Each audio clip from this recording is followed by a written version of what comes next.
Parfois, les voitures ne disparaissent pas parce qu'elles étaient mauvaises, mais parce qu'elles étaient trop en avance sur leur temps. Dans les années 1980 sont apparues des machines qui ignoraient les conventions, enfreignaient les règles et laissaient perplexes même les ingénieurs expérimentés. Aujourd'hui, peu se souviennent d'elles. Ce sont précisément ces véhicules oubliés que nous tirons maintenant de l'ombre de l'histoire. Et nous commençons avec une voiture qui prouve que la folie et le génie sont parfois une seule et même chose. Top 10. Shelby CSX VNT 1989. La Shelby CSX VNT était l'un de ces véhicules pour lesquels personne ne savait exactement s'il s'agissait d'une idée brillante ou d'une expérience technique qui était allée trop loin. Fin des années 1980, Carroll Shelby a pris une base modeste et l'a transformée en quelque chose que le monde automobile de l'époque ne pouvait pas classer. Sous le capot travaillait un 4 cylindres suralimenté avec une géométrie de turbine variable, une technologie si en avance sur son temps que de nombreux ateliers étaient encore dépassés par elle des années plus tard. La pression de suralimentation s'enclenchait sans délai, presque comme si l'on avait actionné un interrupteur, rendant la voiture inopinément explosive. Pourtant, la vraie surprise résidait dans le comportement routier.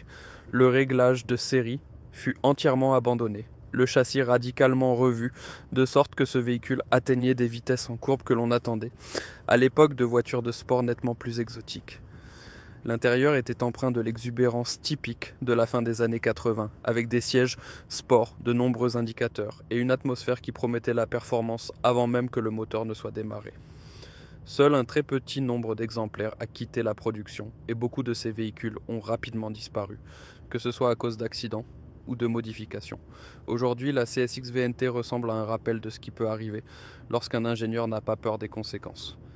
Était-elle en avance sur son temps ou simplement trop intransigeante pour le quotidien? Top 9. Mercury XR4 TI Burbo. Twin Turbo 1986. La Mercury XR4 TI était initialement conçue comme une alternative sportive pour les conducteurs à la recherche de quelque chose d'inhabituel. Mais une très petite série est allée beaucoup plus loin. Sur ces véhicules, le moteur déjà suralimenté fut doté d'un deuxième turbocompresseur, créant un niveau de performance qui, au milieu des années 1980, semblait presque absurde.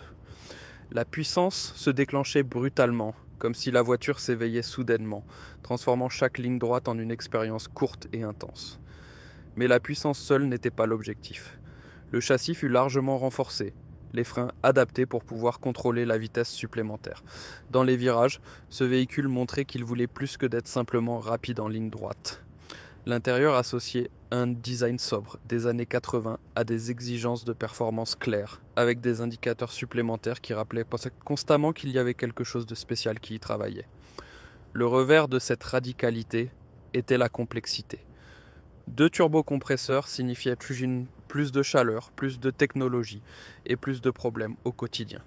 De nombreux véhicules furent ensuite simplifiés ou modifiés, rendant les exemplaires originaux extrêmement rares aujourd'hui. La XR4 TI Burbo reste un symbole silencieux d'une époque où les ingénieurs testaient les limites sans savoir si le marché les suivrait. Top 8. Callaway Corvette Sledgehammer 1988. Le nom, Sledgehammer, n'était pas une exagération, mais un avertissement. Ce véhicule est né d'une seule question. À quelle vitesse une voiture homologuée pour la route peut-elle vraiment aller, si l'on ne fait aucun compromis? La réponse a secoué le monde automobile de la fin des années 80. Le point de départ était une plateforme de voitures de sport connue, mais presque chaque composant fut revu ou remplacé. Le moteur reçut une suralimentation extrême, des pièces internes renforcées et un réglage qui ignorait purement et simplement les limites de performance de l'époque. Le résultat fut une accélération et une vitesse de pointe qui ne laissaient pas lire même les supercars établis. Malgré cette force brute, le véhicule restait officiellement homologué pour la route, avec un intérieur fonctionnel et un équipement étonnamment civil. C'est précisément cette contradiction qui a fait sa légende. Le réglage du châssis fut entièrement repensé pour rendre l'énorme puissance utilisable, tandis que les adaptations aérodynamiques restaient discrètes et semblaient presque imperceptibles. Un seul exemplaire fut construit, et c'est cette unicité même qui a rapidement fait du Sledgehammer une légende. Ce n'était pas une voiture pour le quotidien, mais une déclaration, une preuve qu'il fut un temps où la vitesse était plus importante que la raison. Un tel véhicule serait-il encore autorisé aujourd'hui? Top 7 Panther Solo 2, 1987. La Panther Solo 2 était l'un de ces véhicules dont on se demande comment ils ont pu voir le jour. Développée par une très petite entreprise avec de grandes ambitions, cette voiture devait prouver que les véritables voitures de sport n'avaient pas forcément à provenir de grands groupes. La conception était radicale, extrêmement légère, rigide sans compromis, et résolument axée sur les sensations de conduite. Dès le premier regard, il était clair que rien n'avait été laissé au hasard. Le moteur était central, assurant une parfaite répartition du poids et conférant au véhicule une réactivité qui mettait au défi même les conducteurs expérimentés. Chaque mouvement de volant était immédiatement retranscrit. Chaque irrégularité de la route était perceptible. Cette voiture ne voulait pas être confortable, elle voulait être vécue. L'intérieur présentait une atmosphère presque brute, avec des indicateurs clairs, peu de confort, et un accent sur l'essentiel. Seul un nombre extrêmement faible d'exemplaires fut jamais construit, et chaque exemplaire était légèrement différent des autres. Les pièces de rechange étaient rares, l'entretien difficile, et c'est précisément cela qui a rapidement fait disparaître la Solo 2 de la conscience publique. Aujourd'hui, elle apparaît comme une relique d'une époque où le courage était plus important que les études de marché. Était-ce une voiture de sport visionnaire ou un rêve en avance sur sa réalité? Top 6. Beater SC Cabriolet, 1985. Le Beater SC Cabriolet n'était pas une voiture pour la masse, mais pour des personnes qui privilégiaient l'arrivée avec style au fait d'arriver vite. Ce véhicule est né du désir d'un luxe sans compromis, fabriqué à la main avec un amour du détail qui dans les années 1980 était rare, même parmi les automobiles chères. Chaque carrosserie était minutieusement fabriquée à la main, chaque surface soigneusement affinée, jusqu'à ce que la voiture ressemble davantage à un objet sur mesure qu'à un véhicule de série. Sous l'élégante carrosserie travaillait un moteur raffiné, non pas conçu pour la puissance pure, mais pour la douceur de fonctionnement et la fiabilité. Le châssis était réglé pour le confort, mais suffisamment précis pour maîtriser sans effort de longs trajets. L'intérieur dégageait une atmosphère de calme raffiné, avec des matériaux de haute qualité, des sièges en cuir souple et une finition qui impressionnait même les acheteurs exigeants. Les coûts de production extrêmement élevés et le marché limité ont fait que très peu d'exemplaires ont été construits. C'est précisément cela qui a fait tomber le Beater SC rapidement dans l'oubli. Aujourd'hui, il symbolise une époque où le luxe était discret et la qualité plus importante que l'attention. Était-ce le dernier vrai gentleman parmi les véhicules découvrablement? Top 5. Alfa Romeo SZ ES30, 1989. L'Alfa Romeo SZ n'était pas une voiture qui voulait plaire. Elle voulait qu'on se souvienne d'elle. Dès le premier regard, il était clair que ce véhicule provoquait délibérément, avec ses lignes anguleuses, ses proportions inhabituelles et une présence que l'on rejetait ou que l'on admirait. La beauté au sens classique n'avait aucune importance, car il s'agissait ici d'expression et de caractère.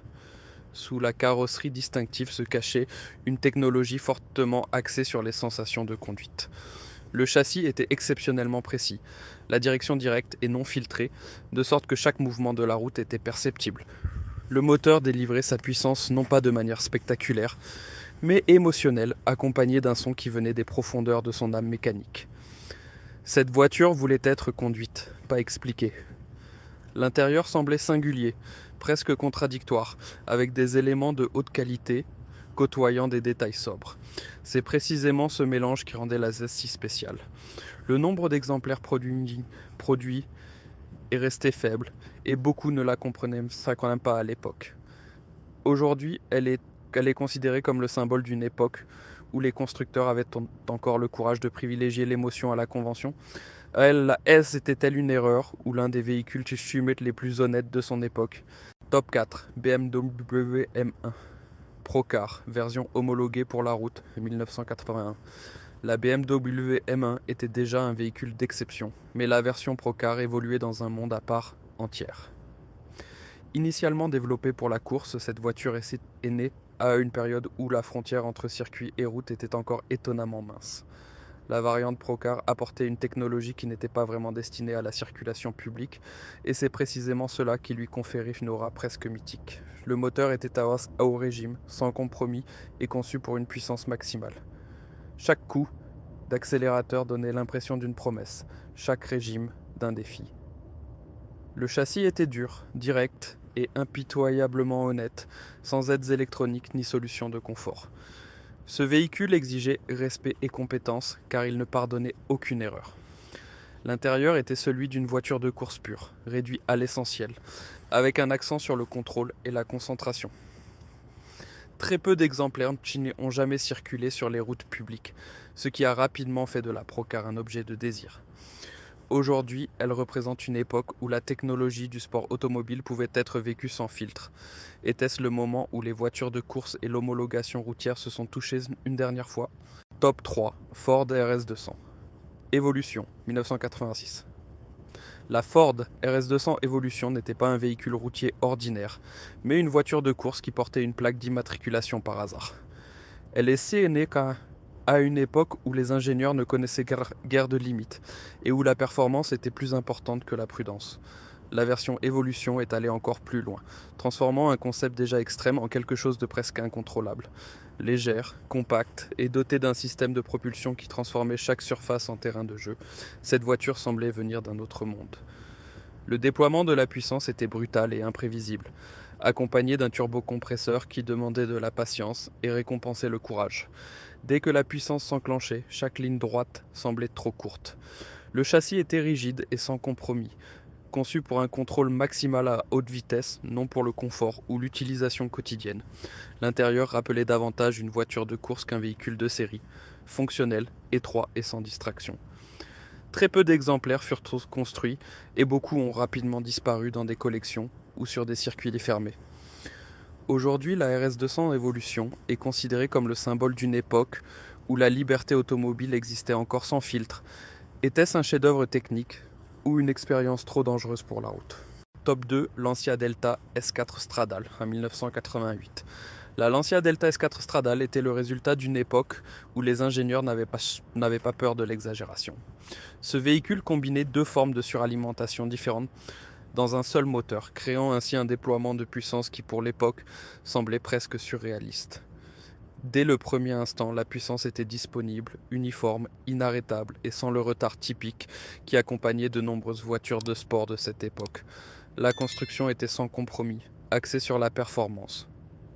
Une structure légère, un système de propulsion sophistiqué et un châssis qui retranscrivait chaque mouvement avec précision faisaient de la S4 un véhicule qui fonctionnait sur toutes les surfaces.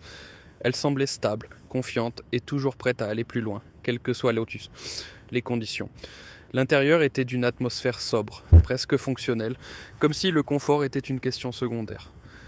Tout servait à connecter le conducteur à la machine. Le faible nombre d'exemplaires et le caractère extrême ont fait que ce modèle n'a jamais vraiment trouvé sa place au quotidien. Aujourd'hui, la Delta S4 Stradale représente une époque d'ingénierie illimitée. Était-ce le sommet de la liberté technique ou le moment où l'on a réalisé qu'on était allé trop loin? Top 1, Cisetta Moroder V16T, 1989. La Cisetta Moroder V16T n'était pas une voiture, mais un dépassement des limites. À une époque où même les supercars extrêmes étaient déjà considérés comme déraisonnables, une petite équipe a décidé d'ignorer toutes les règles.